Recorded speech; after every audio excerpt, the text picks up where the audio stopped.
After me, Frank Chop. Democratic Representative Frank Chop became Speaker only 4 years after first being elected.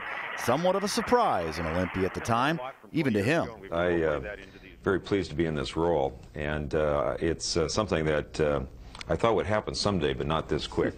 I started as a community organizer, and I happened to be Speaker. Chop says he will step down as Speaker following next year's legislative session. I think it's a good time for a transition. I've been Speaker for 20 years. We've accomplished a whole lot of great things for the people of the state of Washington. It is signed. As for accomplishments, he's proud of legislation allowing same-sex marriage, efforts to expand state-funded health care, and a decade-long battle to put billions of new dollars into schools. Speaker of the House controls what bills get attention at the Capitol long before they reach the governor, so it's a position some believe is the most powerful in the state.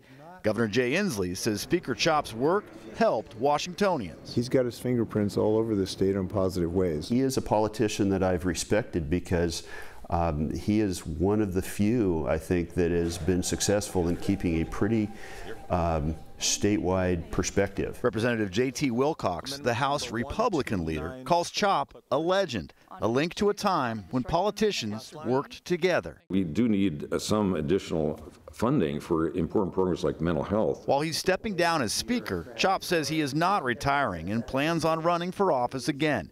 In his last session as Speaker, he plans on improving the state's mental health system, providing financial aid relief, and helping the homeless, the kind of issues he wants to be remembered for. I think mainly having a progressive agenda for the people of the state, and also the whole thought of having this theme of working together for one Washington. Drew Mikkelsen, King 5 News.